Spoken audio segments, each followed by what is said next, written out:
Hey, what's up? This is Scott with Level Up Tutorials, and today I'm joined with Travis Nielsen of Dev Tips. That's right. Hello, everyone. And today we're going to be talking about some web developer life things. And in this series, we had Dr. Courtney Tolinski on before talking about some of this web developer life stuff. And in this video, we're going to be talking with Travis about design, development, and what happens when you encounter your peers and your coworkers that are maybe a little bit better, or they're just doing things that you want to be doing, and how to not feel negative about that jealousy, but how to use that. So a good place to jump off on would be just sort of in this sort of new web world where we're seeing all this great inspiration. We have like Dribble, we have Site Inspire, we have all this great things.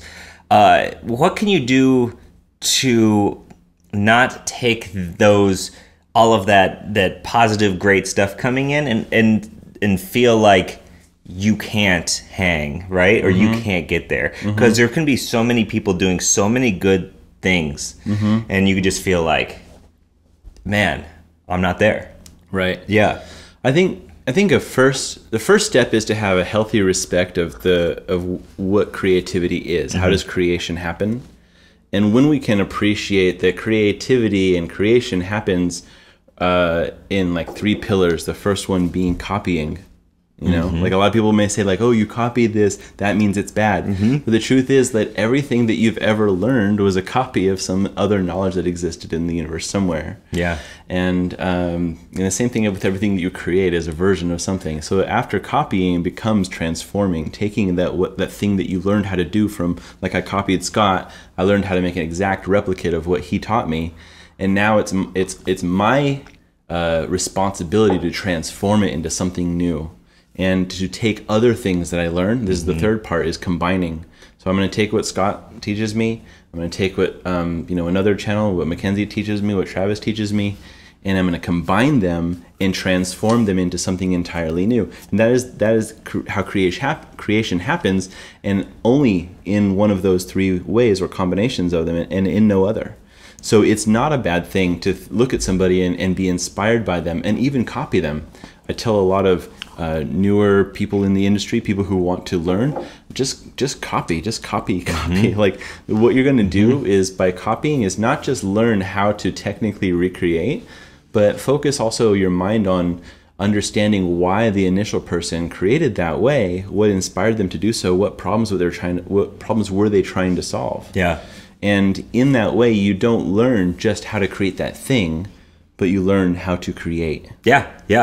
Yeah, I mean, I totally get that too, especially because, like, as somebody who, I know you come from a design background, you're a designer, you know, and I'm not necessarily a designer, but I want to be a designer, right? Your stuff looks amazing, though. It does not look as good as your stuff, sir. But, like... not, sir, not as good as yours. Yeah, exactly.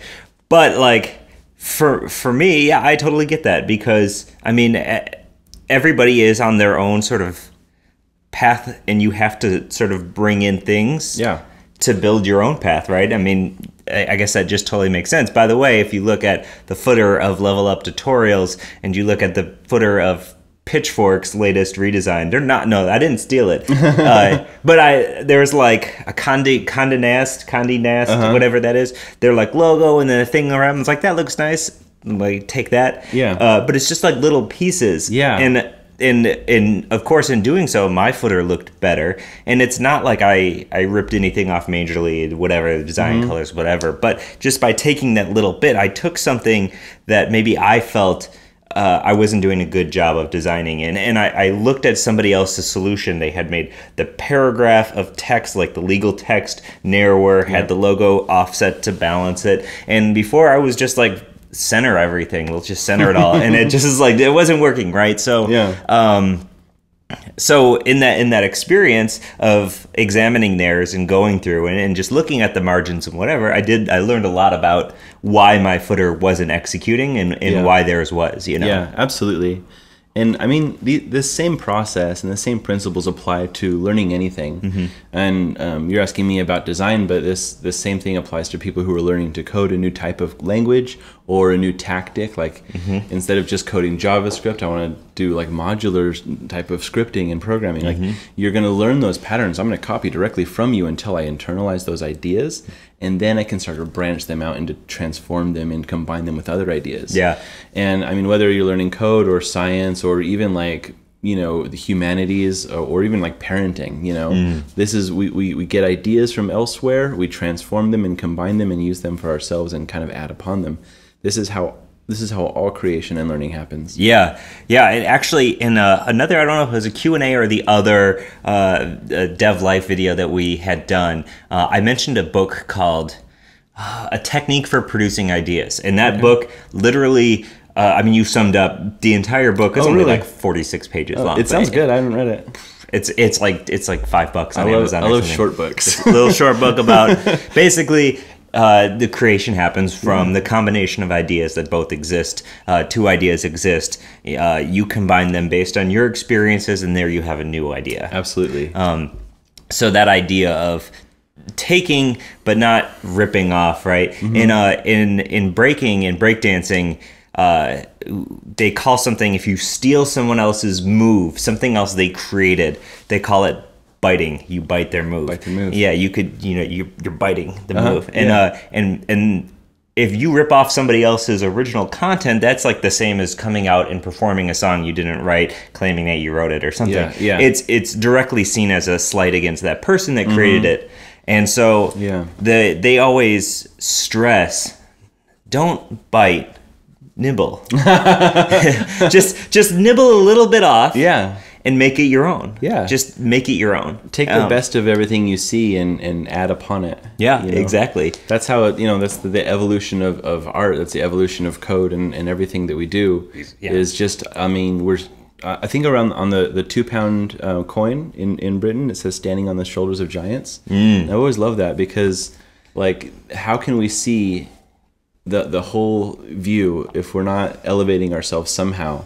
And the best way to do that is stand upon the knowledge and wisdom and strength and learnings and efforts and achievements of those who have come before us. Yeah, I like that a lot. Yeah. Yeah, good call. You're like, oh, yeah. Yeah, standing on the shoulders of giants, man. All right, yeah. Cool. Yeah, I like that.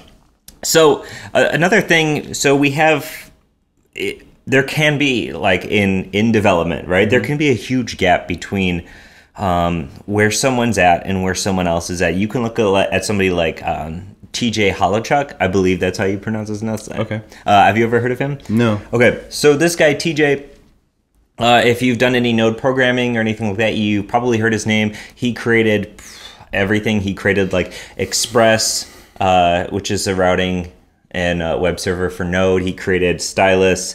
He created basically 1,000 projects that people use, and everybody's like, "Is this guy a human being or like an army of robots?" Right. Like, it sounds prolific. He absolutely is, Yeah. and he I don't think he left Node and he's doing like Go stuff. Either way, you would look at him and just say like, man, that guy can really, really get it done. He can really like make some amazing stuff. Yeah. And so how can you see somebody like that, right? Who's just executing on such a high level consistently, and how does that not feel overwhelming? Yeah.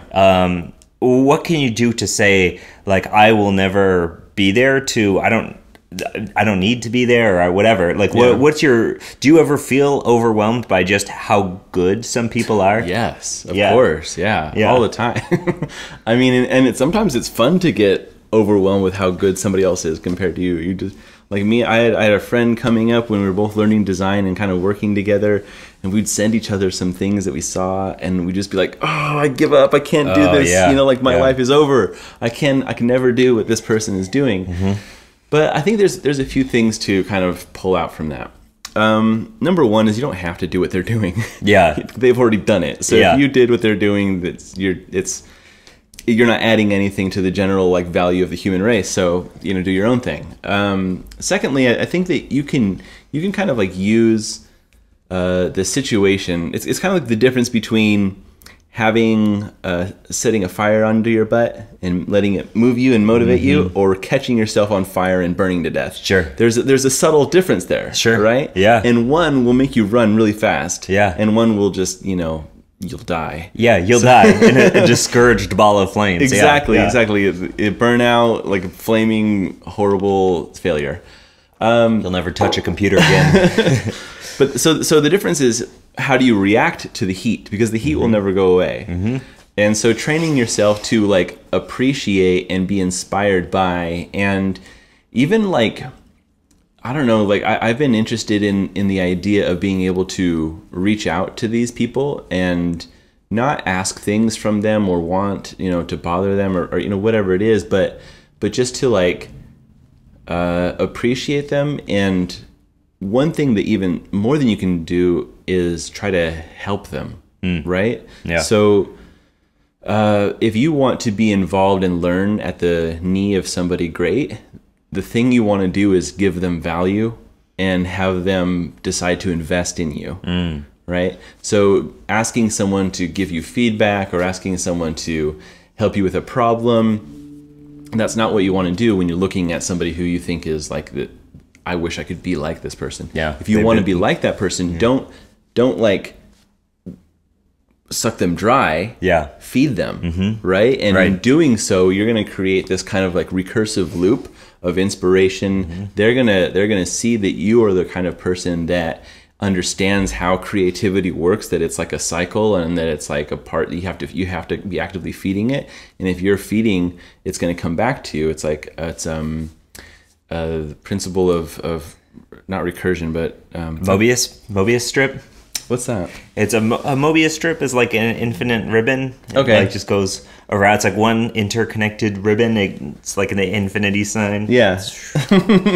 I was that works. It kind of works. I was thinking reciprocation. Yeah. It's the same idea. Yeah, reciprocal. Yeah. Absolutely. Same idea is that when you give somebody value and they see that and they appreciate it and they want to feed what you're doing because it's giving them value. Yeah. Right? Yeah. So that's kind of how you approach those people that if you want to learn at their feet, you have to get them to invest in you. Yeah. Really. Yeah, definitely. Cool. Yeah. So really what it comes down to is there's a lot of great stuff happening and there's a lot of great people doing these great things. And that doesn't mean that you won't get there or you can't get there or whatever, but you shouldn't worry about getting to where they are because you're going to be where you are, and it could be an equally as awesome place or it can be a better place or it can be different. It's probably going to be different. It's just different, right? Like think back 5 years ago or 10 years ago and you saw these people that you admired, and where are you compared to where they were? It's maybe not better or worse, but it's certain different. It's different. Yeah. I mean, like the jobs that we have weren't defined 10 years ago. No. Yeah. I couldn't have prepared for anything, and especially yours, not even like a twinkle in its dad's eye. Man, yeah, I was doing like Drupal development for a long time, and just very different stuff, But yeah, so basically, I guess the point is to not get discouraged, and it's something that you might have to practice, and you might have to actively say, like, I can get to wherever I want to be. I have to work for it. I have to understand how these other things work. You're borrowing, you're taking in ideas, you're sucking it in, and you're growing from it. Yeah. But what you can't let it do is come in and weigh you down and feel like it's too much. You have to bend those legs, stand up, and totally press that thing out. Yeah. I was kind of impressed by the idea that like we're on this train and it's moving. Yeah. And it's going pretty fast, right? We're all very active. We're all trying our hardest. And then when we look at it, we realize that there's nothing in front of us. There's no tracks, and we're actually building the tracks right in front of us as we're traveling down them. And this is a great metaphor for what it's like to engage in this type of industry and this type of like mind work, right? I did not plan to be where I am now. Like I actually, when I was younger entering the industry, I wanted to design books, like novels and things, right? Yeah. Like I'm completely off that track because that track went this way and I just built my way this way. Yeah. So sometimes I get emails like, Travis, how do I join Google? And the answer is like, I have no freaking clue. I don't know how I got it here. Yeah, my path. Yeah, just like, happened. I built this in front of me as I was head down working hard, you know, and there is no one path to anywhere, you know, like there's general guidelines and like you can see what other people have done to get there, but generally what's worked for me or what's worked for Scott is not going to work for you. But what is going to work for you is hard work and like building that path as you travel it. Building that path as you travel it. And that train is not going to move unless you want it to continue that metaphor, right? I mean, you have to put in the work, you have to put in the energy, or else that track won't get built and it won't go anywhere. Absolutely. And you'll just be like, look at all those trains over there. Like, yeah, that's when like depression and see, that's a great metaphor, and it's a big old metaphor right there. That metaphor, I'll just leave you a little behind the scenes, comes from a Mickey Mouse cartoon. Hey, even better. I watched with my kids and I was like, yeah, this is deep. Yeah, yeah, I totally get that. Right. Cool. All right. So I hope if you're feeling jealous over other people's accomplishes, other people's design, other people's sweet coding abilities, they're like crafting some like amazing stuff. Like I hope that really helps you understand. Just don't hate on it. Don't get jealous. Use it to grow. Use it to build that railroad track over and over again. Absolutely. Yeah. So, as always, this is Scott, and I'm Travis. Joined by Travis here. We're at a hotel for VidCon in Anaheim, That's right. California. So, with that, I will see you in the next one. If you want to subscribe and help support these free videos, head to store.leveluptutorials.com and purchase a subscription or a digital download. Just help support the creation of these free videos so that I can keep making as many free tutorials and free content as I can. So thanks so much, and I'll see you in the next one.